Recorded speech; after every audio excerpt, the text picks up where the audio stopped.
नमस्कार, स्वागत है आप सभी का स्वराज एक्सप्रेस में। आप देख रहे हैं हमारा खास प्रोग्राम जनता मांगे जवाब। आपके साथ मैं हूं संयम जैन। छत्तीसगढ़ विधानसभा का विशेष सत्र नारी शक्ति को समर्पित और सरकार ने महिला सशक्तिकरण की दिशा में एक बड़ा कदम उठाते हुए महिला आरक्षण को लेकर स्पष्ट संकल्प पेश किया। सीएम विष्णुदेव साय ने संसद और सभी विधानसभाओं में महिलाओं को 2/1 आरक्षण यानी 33% आरक्षण देने की जहां मजबूत पहल की है। सरकार का कहना है कि यह सिर्फ घोषणा नहीं है बल्कि एक सुनियोजित और संवैधानिक प्रक्रिया का हिस्सा है, जिसे परिसीमन के बाद लागू कर महिलाओं को स्थायी और न्यायपूर्ण प्रतिनिधित्व दिया जाएगा। लेकिन विपक्ष इस प्रक्रिया को नजरअंदाज कर तुरंत आरक्षण लागू करने की मांग कर रहा है। अब सवाल यह है कि महिला आरक्षण पर सभी दल सहमत हैं, तो फिर क्रियान्वयन को लेकर यह टकराव क्यों? या फिर सरकार का यह चरणबद्ध और व्यवस्थित कदम महिला सशक्तिकरण को सही मायनों में मजबूत करेगा?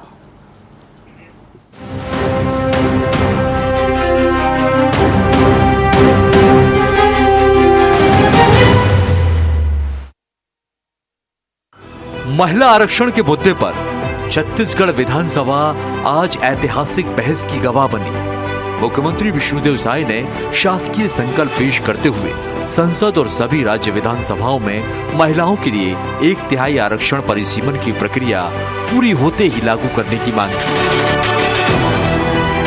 सरकार ने इसे महिला सम्मान, समान भागीदारी और लोकतंत्र को मजबूत करने की दिशा में बड़ा कदम बताया। माननीय अध्यक्ष महोदय, मैं संकल्प प्रस्तुत करता हूं कि इस सदन का मत है कि नारी शक्ति के समान एवं महिलाओं के समग्र विकास और सशक्तिकरण के उद्देश्य से देश की संसद तथा सभी विधानसभाओं में महिलाओं के लिए 1/3 आरक्षण परिसीमन की प्रक्रिया पूर्ण करते हुए तत्काल प्रभाव से लागू किया जाए। विपक्ष ने भी महिला आरक्षण के मुद्दे पर सरकार को घेरने का प्रयास किया। नेता प्रतिपक्ष डॉक्टर चरणदास महंत ने अशासकीय संकल्प लाते हुए वर्तमान सदस्य संख्या के आधार पर लोकसभा, राज्यसभा और सभी विधानसभाओं में तत्काल 33% आरक्षण लागू करने की मांग की, लेकिन आसंदी ने इस प्रस्ताव को अस्वीकार कर दिया। महिला आरक्षण पर राजनीतिक सहमति तो स्पष्ट दिखी, लेकिन इसे लागू करने की समय सीमा और प्रक्रिया पर सत्ता और विपक्ष के बीच मतभेद खुलकर सामने आए। एक ओर सरकार परिसीमन के बाद आरक्षण लागू करने की पक्षधर है, तो वहीं दूसरी ओर विपक्ष तत्काल अमल की मांग कर रहा है। सदन के भीतर बहस थी तो बाहर उत्साह। विधानसभा की दर्शक दीर्घा नारी शक्ति से सराबोर नजर आई। प्रदेश भर से निगम, पालिका, जिला पंचायत और जनपद पंचायतों की करीब 500 महिला जनप्रतिनिधियों ने कार्यवाही देखी।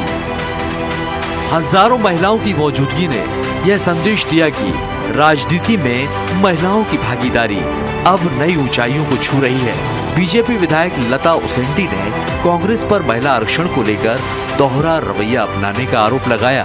कांग्रेस की नीति रही है, उन्होंने पूरे देश में ये प्रयास करने की कोशिश की कि महिला आरक्षण के बहुत बड़े समर्थक हम हैं, महिला आरक्षण को सृजित करने वाले हम हैं। लेकिन अगर हम देखते हैं कि जब जब महिला आरक्षण की बात आई तब तब उन्होंने ही बट लगाकर, किंतु परंतु लगाकर इस बिल के विरोध में ही खड़े रहे और कभी इस बिल को पास होने नहीं दिया। उसका जीता जागता उदाहरण 17 तारीख को लोकसभा में देखने को मिला है। कांग्रेस की दोहरी नीति, दोहरा चरित्र खुलकर उजागर हुआ है। वहीं कांग्रेस विधायक संगीता सिन्हा ने पलटवार करते हुए कहा कि कांग्रेस ने हमेशा महिलाओं को नेतृत्व दिया है। उन्होंने आरोप लगाया कि बीजेपी महिला आरक्षण को परिसीमन से जोड़कर लागू करने में देरी करना चाहती है। भारतीय जनता पार्टी की सरकार पूरी तरह झूठ बोल रही है, महिलाओं को धोखे में रख रही है, महिलाओं को भ्रमित कर रही है। वो महिला आरक्षण के आड़ में परिसीमन लागू करना चाह रहे थे, जिसके लिए हमने विरोध किया। हमारे प्रियंका गांधी जी ने, सभी ने विरोध किया और नहीं पास होने दिया। बहरहाल छत्तीसगढ़ विधानसभा के इस विशेष सत्र में नारी शक्ति केंद्र में जरूर रही, लेकिन महिला आरक्षण के मुद्दे पर राजनीति भी खुलकर सामने आई। एक तरफ सरकार परिसीमन के बाद आरक्षण लागू करने की बात कर रही है, तो दूसरी ओर विपक्ष तत्काल 33% आरक्षण की मांग पर अड़ा है। यानी इरादा दोनों का एक, महिलाओं को अधिकार और भागीदारी देना। लेकिन रास्ते अलग अलग नजर आ रहे हैं। अब बड़ा सवाल यही है कि क्या महिला आरक्षण जल्द हकीकत बनेगा? फिलहाल सदन की बहस ने यह साफ कर दिया है कि राजनीति में महिलाओं की भागीदारी का मुद्दा अब और ज्यादा समय तक टाला नहीं जा सकता। स्वराज एक्सप्रेस के लिए रायपुर से दिलीप साहू की रिपोर्ट। और चलिए इसी मुद्दे पर करेंगे चर्चा, और चर्चा के लिए खास मेहमान हमारे साथ मौजूद हैं। डॉक्टर किरण वघेल बीजेपी प्रवक्ता हैं, तो डॉक्टर शिल्पा देवांगन कांग्रेस की प्रवक्ता। आप दोनों का बहुत बहुत स्वागत। के शर्मा वरिष्ठ पत्रकार भी मौजूद हैं, विस्तार से बताएंगे महिला आरक्षण को लेकर कौन राजनीति कर रहा है और कौन लाभ कमाने की कोशिश कर रहा है। लेकिन किरण जी, शुरुआत मैं आपके साथ करूंगा। यहां कोशिश ये थी महिला आरक्षण बिल जल्द से जल्द लागू हो, बीजेपी की यही मंशा थी और इसलिए परिसीमन किया जा रहा था, संवैधानिक संशोधन किया जा रहा था। लेकिन कांग्रेस ने विरोध किया है, और कांग्रेस ने विरोध भी संवैधानिक तरीके से किया, उसे भी आप नकार नहीं सकते। 2/3 बहुमत आपको चाहिए था लेकिन नहीं मिल पाया, कांग्रेस को पसंद नहीं आया। महिला आरक्षण बिल पास हो चुका है, पूरा सहयोग आपको मिला, लेकिन परिसीमन की प्रक्रिया आपके अनुसार हो, क्या यह जरूरी है? यह एक महत्वपूर्ण सवाल है। परिसीमन जनगणना के बाद होता आया है, लेकिन महिला आरक्षण जल्दी लागू आप करना चाहते हैं तो फिर कांग्रेस कहती है कि अभी कर दीजिए। दोनों चीजें, लेकिन क्या मंशा बीजेपी की पूरी हो यही जरूरी है? है कि ये विरोध किसका कर रहे हैं, महिला आरक्षण का, परिसीमन का या जनगणना का? नहीं, प्रक्रिया का विरोध कर रहे हैं, क्योंकि महिला आरक्षण में तो आपका साथ दिया है। वो कह रहे हैं महिला आरक्षण का विरोध नहीं, वो बोलते हैं आज लागू कर दीजिए। संयम जी, वही मैं आपको बताना चाहूंगी कि कोई भी आरक्षण लागू होने से पहले परिसीमन आवश्यक होता है। 1975 से लेकर अभी तक भारत में परिसीमन लागू नहीं हो पाया है। अभी तक 2026 तक फ्रीज रहा है। यही कारण है 2026 में ये फ्रीज खत्म होने वाला था। इसी को मद्देनजर रखते हुए मोदी जी चाह रहे थे कि ये फ्रीज भी हट जाए, सीट बढ़े, ताकि जो अगर पहले जो कांग्रेस की मानसिकता है या पुरुष नेताओं की मानसिकता है कि सीट कम हो जाएगा, उनके सीट छिन जाएंगे, इसी बात को मद्देनजर रखते हुए सीट बढ़ाकर परिसीमन कर इसको एक संवैधानिक रूप में स्टेप बाय स्टेप लागू करने जा रहे हैं। फिर जनगणना भी तो जरूरी है ना, सीट यदि बढ़ा रहे हैं तो जनगणना भी बढ़ी हुई है। किरण जी, 2011 की जनगणना के अनुसार यदि बीजेपी परिसीमन करेगी तो 15 साल में बहुत ज्यादा आंकड़ा बढ़ा हुआ है। तो ऐसे में बीजेपी क्या थोड़ा और इंतजार नहीं कर सकती कि हाँ थोड़ी जनगणना भी हो जाए? प्रक्रिया आपकी चली रही है, उसके बाद परिसीमन होना है, वो तो तय है, और फिर ये लागू ऑटोमेटिक होगा, कोई रोक नहीं सकता है। संयम जी, आप खुद ही देखिए ना, अगर 500 से बढ़कर सीट 800 करीब कुछ होती है तो महिलाओं की जनसंख्या तो बढ़ेगी। सदन की, दोनों सदनों की बात करें तो अगर इसमें दिक्कत क्या है कांग्रेस को? अगर परिसीमन लागू होता है, सीट बढ़ते हैं, महिलाओं को जो आरक्षण, वो जितनी महिलाएं 500 की सीट में आएंगी उससे कहीं ज्यादा महिलाएं तो वो 500 800 की जब परिसीमन के बाद सीट बढ़ेंगी उसमें आएंगी। तो महिलाओं को तो खुश होना चाहिए, कांग्रेस नेत्रियों को खुश होना चाहिए। तो मुझे लगता है कि जो कांग्रेस अपना जो चाल चरित्र चेहरा है, जो छुपाने का प्रयास कर रही थी, वो जनता के बीच में आ चुका है, और जो महिला विरोधी चेहरा है वो जनता के बीच में आ चुका है, महिलाओं के बीच में आ चुका है। यही कारण है। संयम जी, मैं आपको बता दूं कि मैं अभी रायपुर से ये डिबेट कर रही, मेरे ठीक पीछे अभी मशाल रैली, महिलाओं का आक्रोश मशाल रैली भी संचालित होने वाला है। तो ये आप देख सकते हैं कि किस प्रकार महिलाओं के अंदर न सिर्फ राजनीति। चलिए ठीक है, मैं लौटता हूं आपके पास, जवाब भी ले लेता हूं कांग्रेस से। शिल्पा जी, ये क्या कोशिश कांग्रेस ने की है? महिला आरक्षण बिल में आप साथ थे, समर्थन दिया, पास करा दिया, अब लागू करने में देरी की जा रही है, तो उसके पीछे क्या कारण आपको लगता है? क्योंकि महत्वपूर्ण आपने विरोध किया, उसके एक महत्वपूर्ण उसको बीजेपी ने पूरा कारण बना लिया कि आपने विरोध किया है, और यही कारण है कि महिला आरक्षण बिल पास नहीं हुआ है, जबकि बिल पास है, परिसीमन बिल रुक गया और इस कारण महिला आरक्षण लागू नहीं हो पा रहा है। मैं अपने सभी दर्शकों और आपकी पैनल को नमस्कार करती हूँ। देखिए संयम जी, भारतीय जनता पार्टी नारीवाद के मुखौटे पर राजनीतिक चाल और षड्यंत्र रचने की कोशिश कर रही है। सदन में भी इन्होंने महिला आरक्षण का कवच लगाकर परिसीमन बिल, नीचे में परिसीमन बिल रखकर पारित कराने की कोशिश की, परंतु वो जो परिसीमन बिल था, 131वां संविधान संशोधन बिल था, उस बिल में पूरी तरह से ड्राफ्ट क्लियर नहीं थे, डिटेल्स नहीं थे। संविधान के कुछ आर्टिकल्स होते हैं, पर वो परिसीमन के अंतर्गत कि किस तरीके से परिसीमन होगा, कब होगा, सीटें कैसे बदलेंगी, तो ये सारी चीजें जो जटिल प्रक्रिया है, विस्तृत प्रक्रिया है, इस पर चर्चा न करते हुए सिंपल लॉ बनाकर परिसीमन करना चाहते थे, मतलब धोखा देना चाहते थे।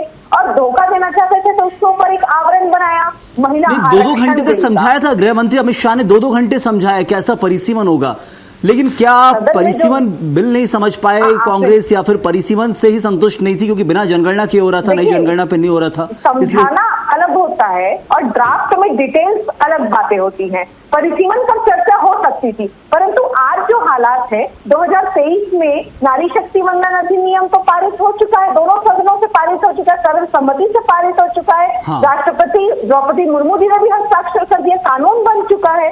आप अवतरित क्यों नहीं कर रहे हैं जमीन पर? इसको परिसीमन और जनगणना की जटिल प्रक्रियाओं से अलग रखकर कुछ सरल प्रक्रियाएं करके लागू कर दीजिए। परिसीमन के बाद ही ये लागू किया जा सकता है। आप 44 सीटों पर आप लागू कर दीजिए, 44 सीटों पर आप लागू क्यों नहीं कर रहे हैं? जैसे जैसे प्रक्रियाएं परिसीमन की परिसीमन के बाद ही तो ये लागू हो पाता, उसी पे तो अड़ गए आप लोग। परिसीमन होने के लिए आप लोग ने क्यों उसको जटिल करने का जटिल प्रक्रिया नहीं है शिल्पा जी, प्रक्रिया नहीं है। एक बार बोलिए अभी की जनगणना से होगा, सेकेंड बार यू टर्न मार के आपकी सरकार 2011 की जनगणना को आधार जटिल प्रक्रिया तो आप बना रहे हैं,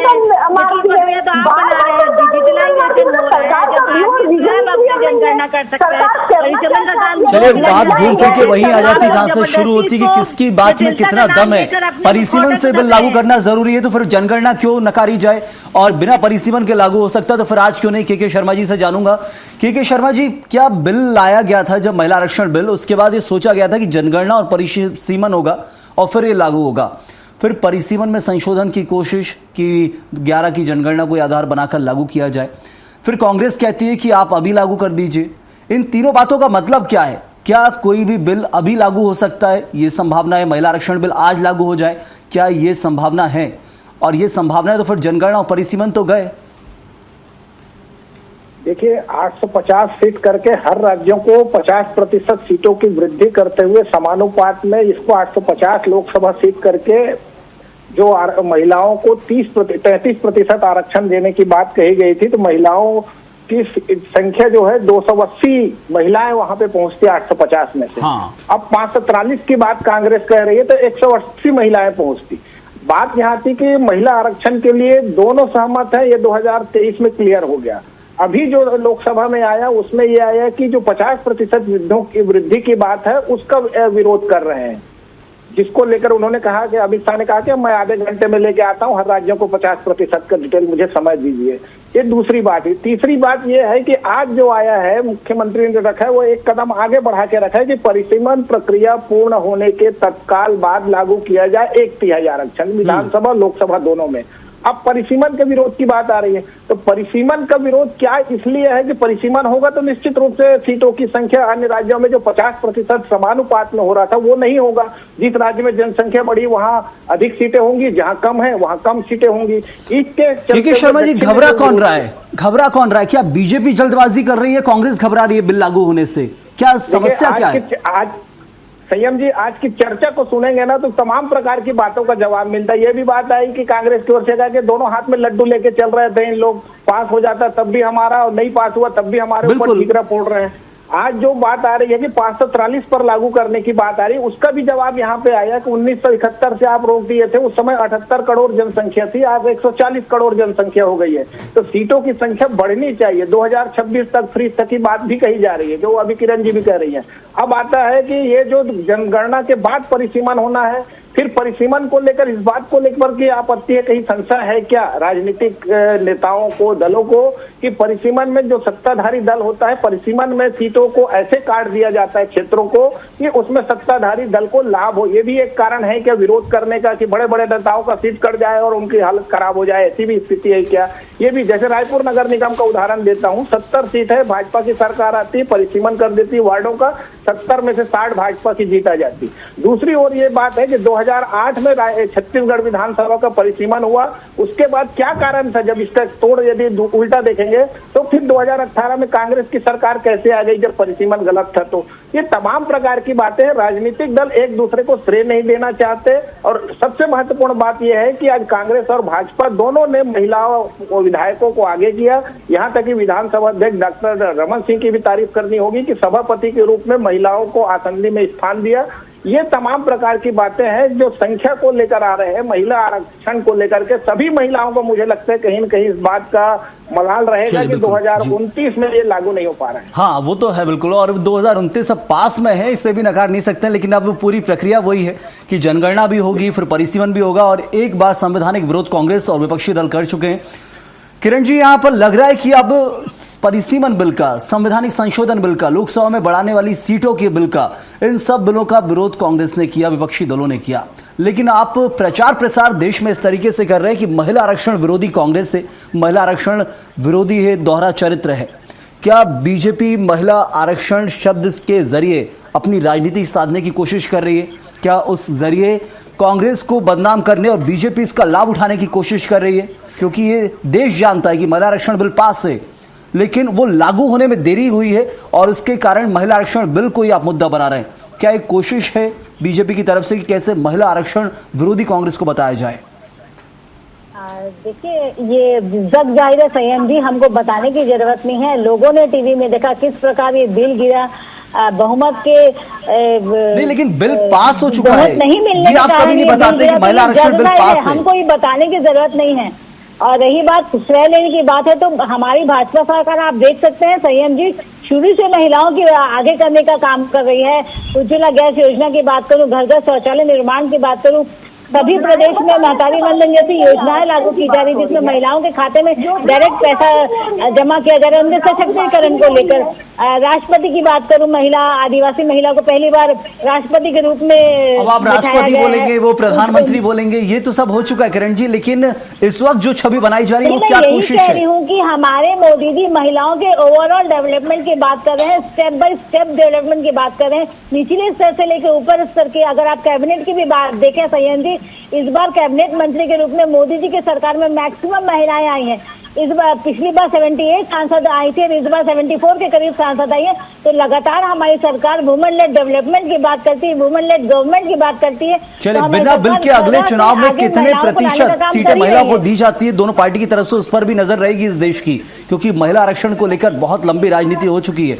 शिल्पा जी, अब कांग्रेस की क्या कोशिश है, कैसे बिल लागू हो गया जाए? आपने समर्थन तो दे दिया, बिल पास तो करा दिया, अब लागू भी तो करना है देश में। कांग्रेस क्या चाहती, कैसे लागू हो? देखिए, पूरे देश की महिलाएं संयम जी आज ये जानती हैं, महिलाएं जानती हैं कि 2023 में सर्वसम्मति से महिला आरक्षण बिल पास हो चुका है, लागू नहीं किया जा रहा है। गवर्नमेंट में कौन है, सत्ता में कौन है, पावर में कौन है? भारतीय जनता पार्टी। इसका सीधा अर्थ ये निकलता है कि भारतीय जनता पार्टी महिला आरक्षण बिल को जटिल प्रक्रियाओं के चक्रव्यूह में रचकर धरातल पर अवतरित नहीं कर रही है। इसका मतलब क्या है? महिला विरोधी कौन है? भारतीय जनता पार्टी है। और इस बात से पर पर्दादारी करने के लिए ये बार बार निंदा प्रस्ताव लाते हैं, कभी आक्रोश रैली निकालते हैं, कभी आप किरण जी को सुन रहे थे, तमाम तरीके के प्रपंच। नहीं, कांग्रेस क्या चाहती है, कैसे लागू हो अब? क्योंकि लागू करना है ना, कब तक ये कानून बनकर रखा रहेगा, कब तक लागू होगा? कांग्रेस कैसे चाहती है? कांग्रेस ने अपनी सहमति दे दी है। कांग्रेस मांग करती है, समस्त देश की समस्त महिलाओं की आवाज आज विपक्ष है। विपक्ष मांग करती है कि जल्द से जल्द तत्काल प्रभाव से राष्ट्रपति जी का जो हस्ताक्षर हो चुका है, कानून बन चुका है, उसे जमीन पर अवतरित करके महिलाओं को अधिकार उनका देना चाहिए। सड़क से सदन तक कांग्रेस लड़ रही है, मांग कर रही है कि महिलाओं को उनके हक और सम्मान का अधिकार देना चाहिए। बिल्कुल, ये राजीव गांधी जी कोशिश आप भी कर रहे हैं कि लागू करना चाहिए, लेकिन कैसे होगा वो एक बड़ा सवाल है, और 29 तक तो इसकी संभावना तय कि नहीं होगा।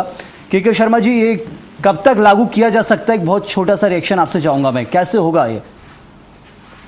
देखिए, लागू करने के लिए अभी जनगणना प्रक्रिया जिस तरह से परिसीमन की बात आज छत्तीसगढ़ विधानसभा में आ गया, इससे स्पष्ट है कि अब जनगणना के बाद सेवानिवृत्त न्यायाधीश की अध्यक्षता में आयोग गठित होगा, फिर परिसीमन आयोग की रिपोर्ट को पारित किया जाएगा, तब कहीं जाके आप जो है ये महिला आरक्षण की बात करेंगे। ये लंबा प्रोसेस है, लेकिन महिला आरक्षण हो या परिसीमन हो, ये दोनों विषय, चाहे लोकसभा की बात हो अभी जो आया प्रस्ताव उसको, या अभी छत्तीसगढ़ में जो विधेयक पर चर्चा हो रही है उसमें परिसीमन को लेकर चर्चा हो रही है, ये दोनों विषय को लेकर भाजपा कांग्रेस को पूरी तरह सदन में और सदन के बाहर जिस तरह से अभी प्रदर्शन की बात कर रही किरण जी, तो घेरने की कोशिश कर रही है। और क्या इन्हीं महिलाओं के दम पर या परिसीमन के दम पर जो है 400 पार का नारा इस बार फिर लगने वाला है, जो कमी पिछले समय रह गई थी, इसको कांग्रेस किस ढंग से रोकती है? और 543 की जो बात आ रही है उसमें कितना लोग इसको स्वीकार करते हैं? क्योंकि 2023 में जब बिल पास हो गया तो 24 में 400 पार देश ने स्वीकार नहीं किया, लेकिन अब तो बिल को लेकर कंफ्यूजन बना रहे हैं, कोई कोशिश की जा रही है। अब क्या होगा आने वाले समय पता चलेगा। बहुत शुक्रिया आप सभी मेहमानों का, किरण जी, शिल्पा जी और के शर्मा जी, आपका भी बहुत धन्यवाद। तो बिल को लेकर चर्चा चल रही है और छत्तीसगढ़ विधानसभा के अंदर भी जहां चर्चाओं का दौर जारी है, और ये समझ के चले कि इस वक्त अलग अलग बीजेपी शासित राज्यों में कोशिश वही है कि निंदा प्रस्ताव लाया जाए। जो किया है महिला आरक्षण बिल गिराने का काम, बीजेपी के शब्दों में ये कहा जाता है कि महिला आरक्षण बिल पास नहीं हुआ कांग्रेस के कारण, जबकि बिल पास है। ये समझना देश को बहुत जरूरी है। इस वक्त के लिए फिलहाल इतना ही। आप बने रहिए स्वराज एक्सप्रेस के साथ।